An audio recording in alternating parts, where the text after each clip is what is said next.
Come on. This company is made up of agents, not imbeciles. If you do not think you can sell, you are welcome to go. Out.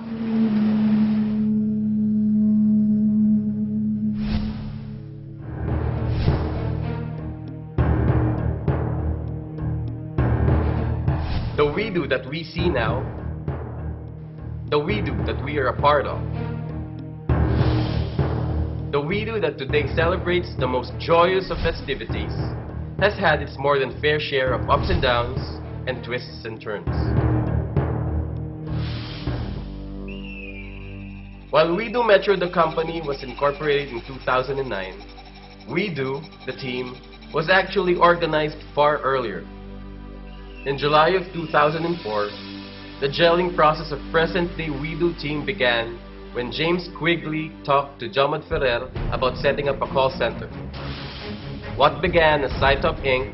in an office in Eastwood, Libis, eventually expanded as Networks Frontier International Incorporated and moved to Antel Global Corporate Center in Pasig City.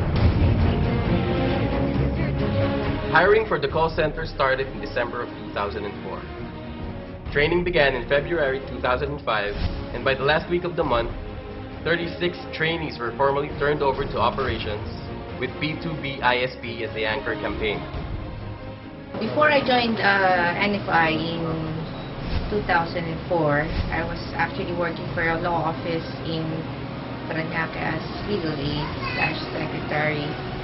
When they downsized, I was actually looking for a job, so I saw this ad, which I thought was actually another law office looking for a legal aid or a secretary or a personnel added to their roster. Anyway, so not knowing that it was actually a call center, I went for an interview, and to my amazement, I was then interviewed by our general manager now, Mr. Jomod Ferrer, which I found really funny because while he was conducting his interview with me, he was actually smoking.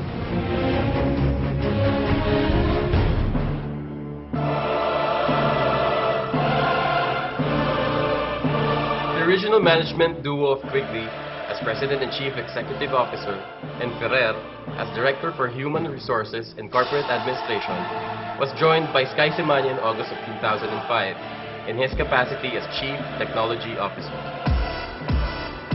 Apart from having its own operations, Networks Frontier was instrumental in the launching of a number of call centers like Direct Marketing Solutions of Wayne Kreisberg and Richard Steele in 2005, Interlink Contact Center Inc. of Ramon Pineda and Maggie Romero in 2006, Telechoice Marketing Inc. of Trizy Legarda and Rosetta Bachman also in 2006. In 2005, Networks Frontier was presented the Agora Award for the Best New Call Center by the Philippine Marketing Association. In November of 2006, Networks Frontier was asked to represent the Philippine contact center industry in the Hong Kong Trade and Development Council, with James Quigley as lead presenter and Jomod Ferrer as resource speaker. Two of the most notable call centers that made Networks Frontier's launchpad were iZone Technologies Inc. in 2007 and Callworks Inc. in 2008. Having started from scratch, infrastructure and management expertise were provided by the IT and management team of Networks Frontier, respectively. At its peak, Networks Frontier had a total of 226 workstations, servicing 8 campaigns and 3 clients. To help ease the workload of Networks Frontier, the triumvirate, as James Quigley, Jomod Ferrer, and Sky Simanya were referred to by their people, although allowed by the Securities and Exchange Commission to operate as a contact center, the main function of Wedo BPO Inc. was as vendor manager. In virtual retrospect, August 2009 marks the end of the so-called NFI era, with the untimely demise of its President and Chief Executive Officer, James Quigley. The month following his death was the darkest and most uncertain for the people of Networks Frontier. We did not know who we belonged to, what the future had in store for us, and where we were headed to. The beacon that was Jomod Ferrer was the guide. Where he was, there we were. Be it from our office in 2505 Antel Global, in his residence in 302 Classica Manor, or even at the Corte de las Palmas in Alabang Town Center. By October of 2009, Jomod Ferrer formally turned over Networks Frontier International Inc. to the Board of Directors, thereby dissociating all its employees from the company, as we were informed that Networks Frontier would cease operations. However, it was not apparently the end for all of us. Those who still remained and stayed during the trying moments were asked by Jomod Ferrer if they were willing to be transferred to the new company. Unsurprisingly, all expressed their desire.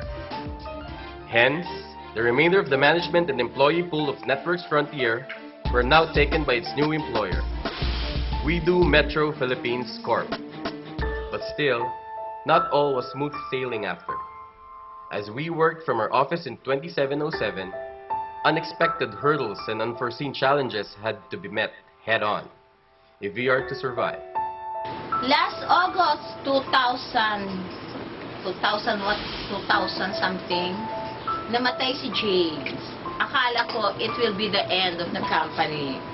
Pero hindi pala. Naiwan si Mr. Ferrer. Actually, parang ito is a tribute for Mr. Jomod Ferrer. Why should I say na na-tribute ito kay Jomod Ferrer? In fairness, without Mr. Ferrer, wala lahat ito. Walang ganito, meaning,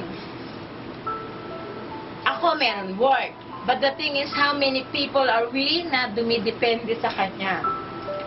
Kung alam lang ninyo how hard for Mr. Ferrer na lahat tayo isalba niya. Siguro maraming hindi nakakaalam yan. Pero ako, since na nasa accounting ako, alam ko yon yung mga ginagawa niya for the company. Akala niyo dinadaan lang namin sa tawa. Pero no, kung alam niyo lang yung hirap na pinagdaanan namin nung nawala si Mr. Quigley. Paano ko nasabi yan?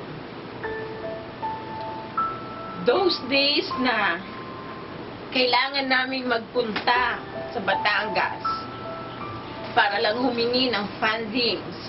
Kahirap in the sense na kapag andyan ay requirement namin, ang daming submissions ng report. Iisa lang naman ang total. There were times nga na inaano na namin ni Jomod na wag na lang tayong kayang humingi. But the thing is, paano yung mga tao na nandyan, na nasa likod na nagtatrabaho, na hindi naman kami magtatrabaho or hindi sila magtatrabaho kung wala naman silang go signal. Pero pagdating ng payroll, andyan na paiikot-ikutin kami, papupuntahin kami sa Batangas. Pagdating sa Batangas, paiikutin na naman kami.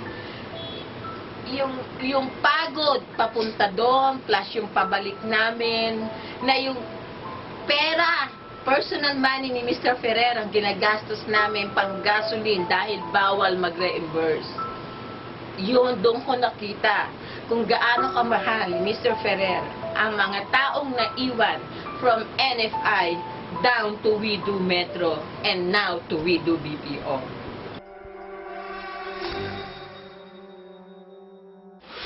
Of course, by that time I was very confident because I already had my core group.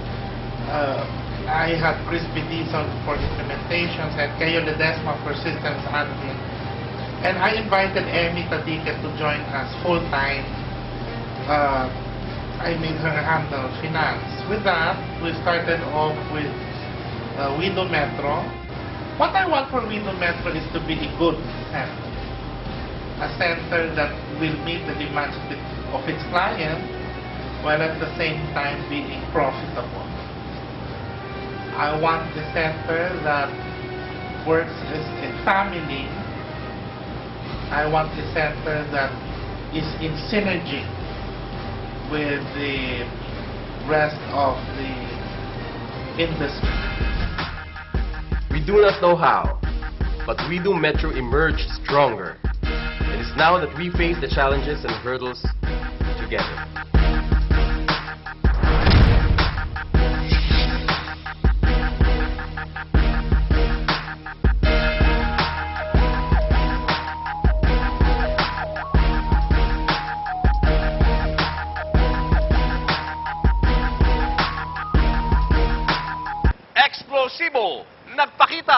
dumalaw at nabigay pa ang di umano'y si Santa Claus sa isang call center sa Ortigas.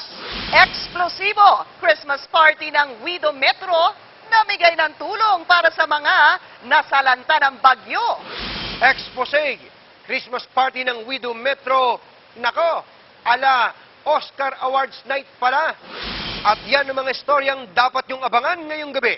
Sa programang walang inuurungan kahit pa inuulan ng pagbabanta mula sa aming mga nasasagasaan.